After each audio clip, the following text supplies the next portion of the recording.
Journalism is an essential service needed to keep the public enlightened about a wide array of issues. Due to the nature of this profession, many focus on their work, finding little or no time to gather and interact with colleagues in the profession. This was the basis of the Women in Journalism conference, which held in Lagos, Nigeria recently. I'm glad that this is being put together, Women in Journalism conference. You find those with experience in journalism, the older women in journalism, mentoring the younger ones in journalism, students and all that. The whole idea is to have a house, a home, a place where all journalists can come and meet, female journalists, because we believe that it's on them that the bastion of hope for the journalism profession rests. Like with this whole world, actually, if you ask me, because women are the ones that are the molders and shapers of homes, people, and families. And you can find that if you look in the world of journalism, some of the best journalists in the world are female. Discussions at the gathering centered on upholding the ethics of the profession and forging ahead in the profession without fear of limitations. The theme about ethics and excellence is very, very appropriate, because what are we talking about? Ethics and excellence in journalism today.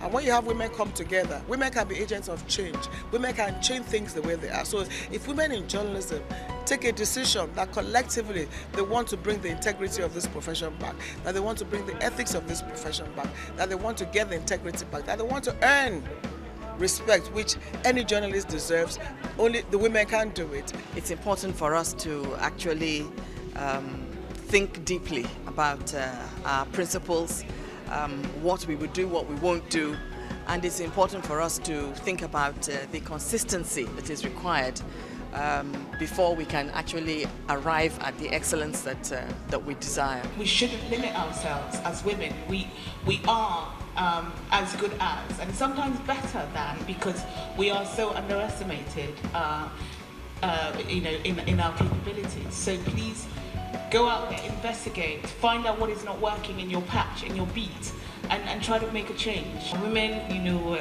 have to go out there, put themselves out there and be grounded in every aspect of media. Don't limit yourself to, I'm just a reporter, I'm just in a newsroom, or you have to be well balanced, editing, filming, scripting stories, and that's just my advice to female journalists. If you don't dare to put yourself out there, if you think that journalism is something that happens from behind a desk and in 100% safety, it's not the job for you.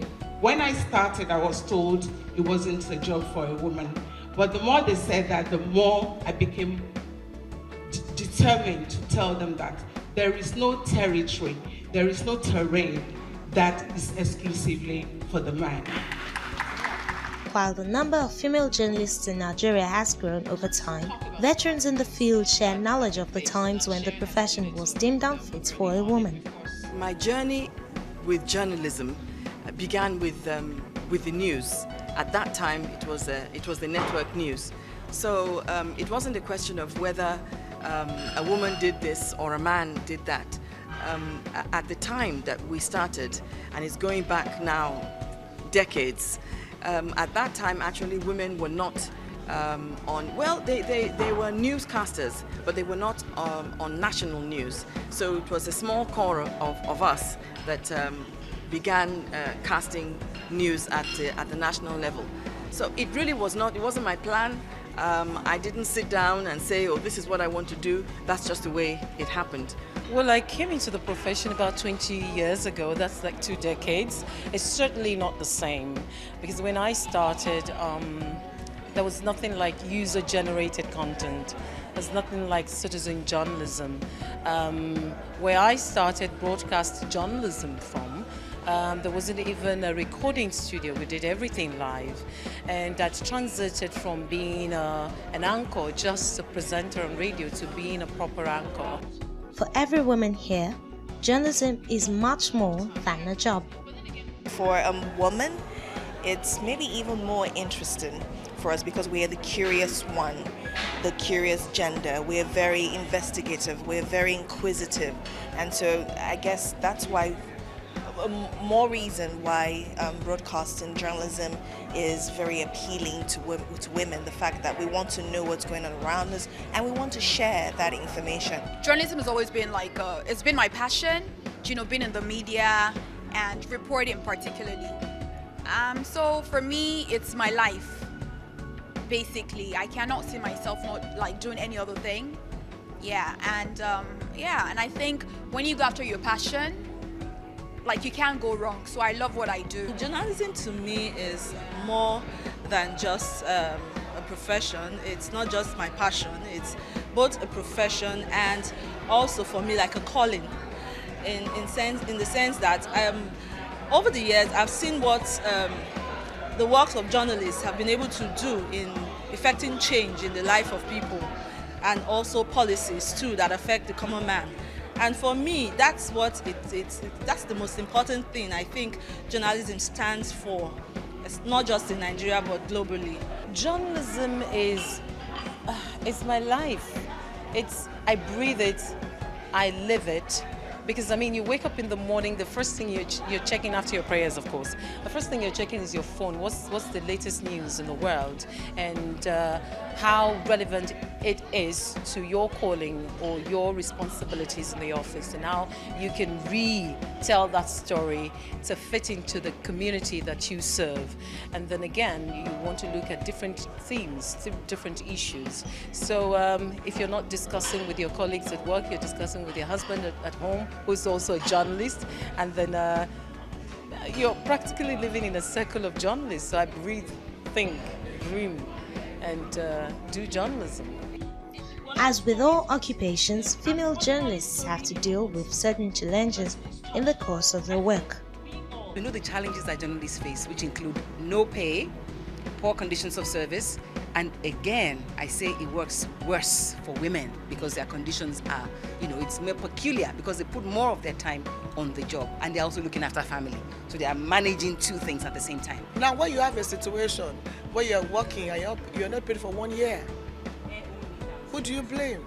And when you have a situation where you are not paid, but the owners are living lavishly and living a lavish lifestyle and are not broke, how do you want you to feel? So when you put somebody in the situation where, you just have to make money anyway, then we have a problem. Beyond the hurdles one must cross in the line of duty, combining a career and personal life is a familiar worry. I am married to a man who I met in broadcasting. So he understood that the kind of hours that we work are not regularly 9 to 5. It takes a lot of balancing, and I think that women, as they go into different phases in their lives, they will learn how to balance these things. And we women have this great support system around us, people who have gone ahead of us in marriage, in friendship, in childbearing, people who can help us balance our schedules. It's really important. When you sort of know what you're trying to get into entails, you also need to sort of plan ahead. I know that, I work with news. I know that the news world, it's unpredictable. Anything can happen at any time, and news can break at any time. So you just have to be ready. Of course you can't be totally prepared, but you plan ahead. You know that, okay, well, for every minute I have, you just make the most of it because you don't know the next minute. So if I have this minute where I'm not working, I focus on other areas of my life. You have to keep fighting that to be able to draw out your personal time from your work time, because you could have fixed a date with someone and then they tell you there's a breaking story, and when there is a breaking story, every other thing has to wait, or when there's an event to cover. So it's been challenging, but you still have to find that time to be able to keep relationship, to be able to keep family life, to be able to have your own personal life. Sometimes you're at work, you should be at the market. Sometimes you're at a conference, you're thinking, oh, my children. And so you need a strong support from your family. I don't know how I have coped. Because I remember there was a time, a public holiday, I starved my family because I was applying for something and it was taking all of my time. So after that, I kept pleading, please, I'm sorry, but I made it up to them the next weekend. So, you can't do it alone. You need a supportive husband, partner, children. That's what makes it easy. In their years of practice, each of these women have had unforgettable moments on the job. I remember one time I had to cover an election in my neighborhood about 5 years ago actually, cover an election in my neighborhood, and I took a picture of some boys playing football very close to a booth, and I was almost lynched. And I still had to call in live into the studio and give my report. Of course, my voice was shaking and all of that. One time I got to do an interview with someone I call a role model, actually Wale Soyinka. And yeah, so I was given that assignment, and I think it's like one of the most like important personalities that I've actually, you know, had an interview with. And so for me, that was like a very, what's the word? Very like outstanding moment, like in my career. I have a whole lot of moments. I have moments that I carry with me all the years. For me, every story I do, especially those stories that have to do with women and children, whether in the arts or general interest stories, they move me a lot. Whether planned or by chance, the presence of women in the field of journalism is contributing incredibly to the profession's aim of raising awareness, promoting conversation, and galvanizing action concerning serious matters in our world.